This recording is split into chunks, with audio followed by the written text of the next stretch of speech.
All right, our last competitor of day one, Chelsea Dubay, Joe Van Gogh, Hillsborough, North Carolina. Give it up.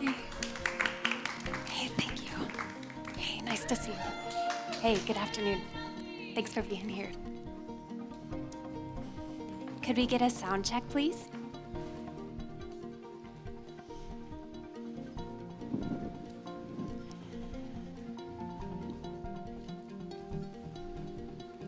That sounds great. Could we start it from the top, please? Thank you.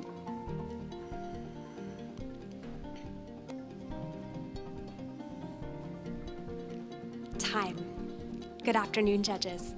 My name is Chelsea Dubay, and I'm here representing Joe Van Gogh Coffee from North Carolina. You've got this. This phrase has, in many ways, shaped my coffee career.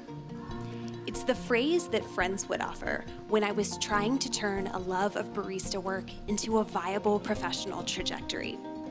It's what team members would tell me before I worked a double shift or before I addressed a difficult customer.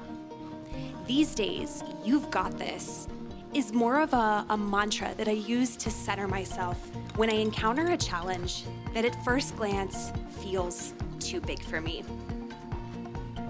In specialty coffee, many challenges block our path toward a sustainable future.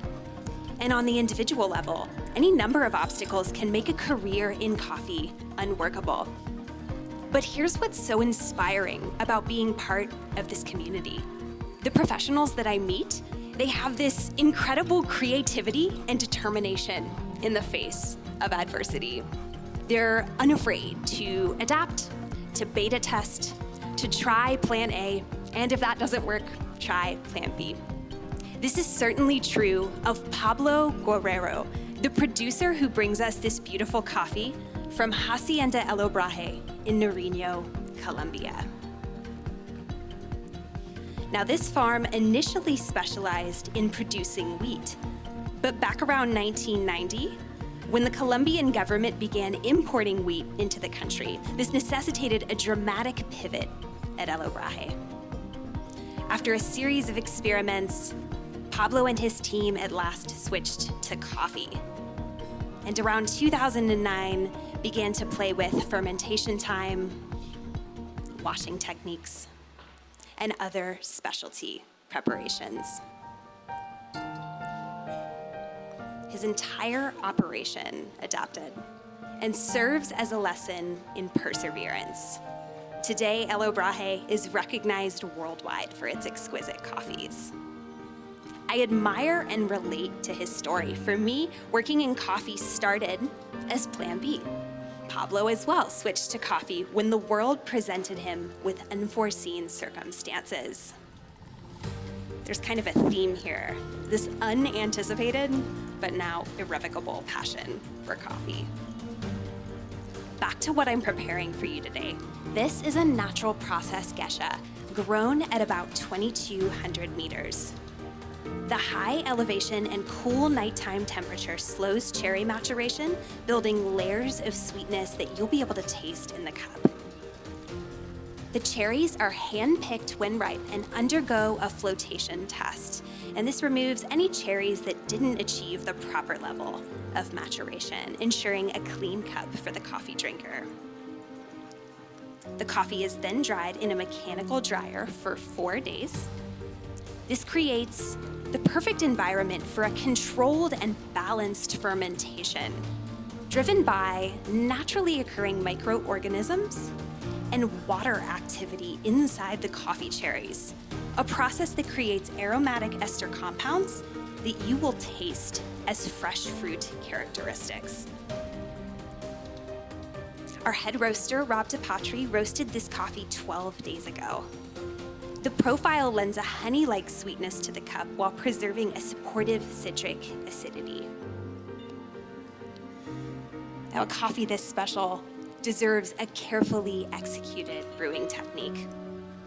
I decided to brew with the Kalita 185 because the flat bottom shape of this cone supports an even flow rate and reduces the risk of channeling in this coffee. I'm filtering through paper for a clean cup. and I decided to brew with Third Wave Water's classic profile. I found that the presence of magnesium in this coffee resulted in explosive sweetness and complex florality in the cup, compared to softer but ultimately less nuanced experiences with other profiles. I ground on medium coarse and sifted out all particles smaller than 400 microns for flavor clarity. The 1:15 brew ratio, specifically 20 grams of coffee and 300 milliliters of water, supports a synergy between the acidity and the body of this coffee. I set my kettle to 208 for a brew bed temperature of 203, highlighting the vibrancy of the acidity. My first pour was a 100-gram pour, or excuse me, a 50-gram pour with the mellow drip. This tool supports a shower-like flow of water, which reduces the risk of filter clogging early in my brew process. My next pour is a 100-gram spiraling kettle pour, which amps up the extraction through added turbulence. Another 50-gram pour to maximize sweetness, again, a spiraling kettle technique. And my final two pours are two 50-gram pours from the mellow drip, used to maintain an even flow rate through the final stage of the extraction process. My target total brew time is 4 minutes. Judges, the first time I encountered this coffee on the cupping table, the attributes kind of blew my face off. Please note the following characteristics for your evaluation today. On the aroma, you'll detect vanilla and lavender. When the coffee is hot, look for a medium intensity citric acidity, a round body, notes of tropical fruit and cane sugar, and a red grapefruit finish.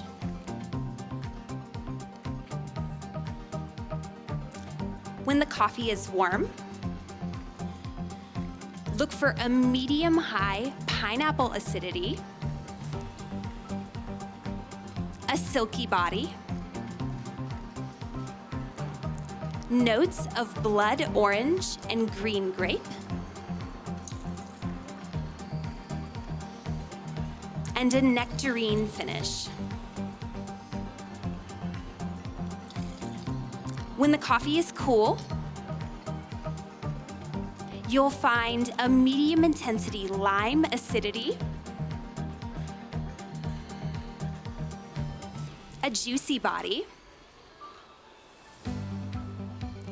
notes of tart mixed berry and Concord grape, and a wild blueberry syrup finish. Now, judges, to enhance the sensory experience today, I'd like to hold up these decanters so that you can smell the aromatic vapors funneling through the top. Please.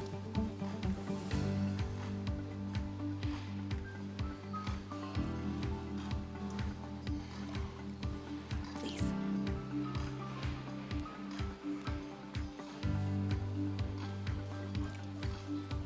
Please.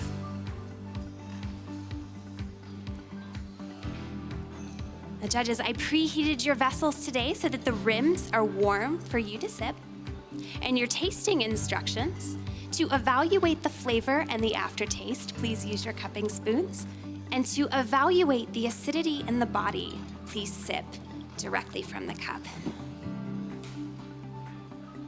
Thank you. Enjoy.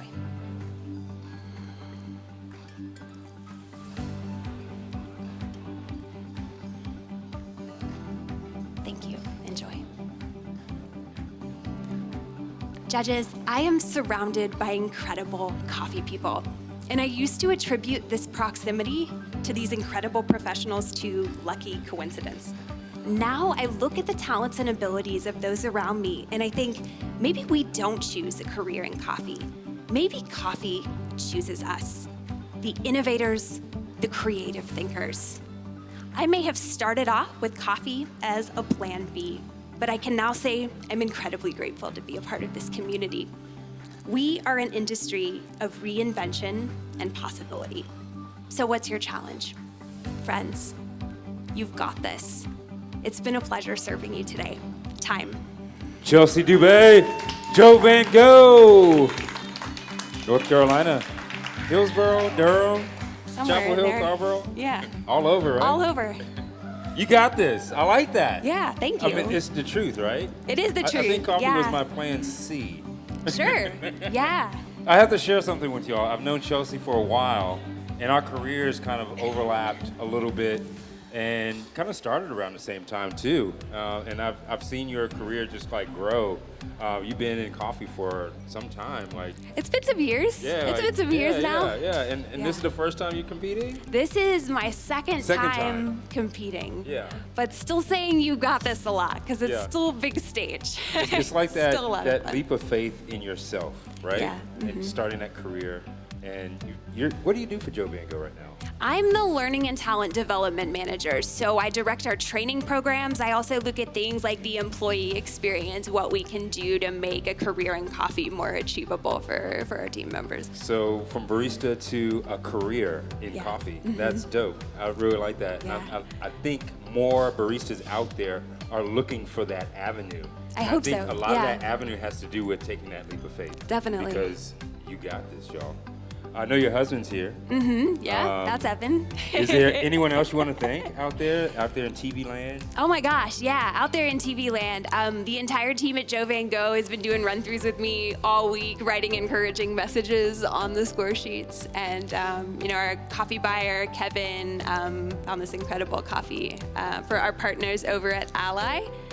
Head roaster Rob DePatre found a great way to roast it, and yeah, it's been a good A long journey. and beautiful road from a southern season, right? Yeah, exactly. They don't know what we're talking about. They don't know but what we we're do. talking Yeah, about. yeah. Yep. One more time, y'all. Chelsea Dubay, Joe Van Gogh.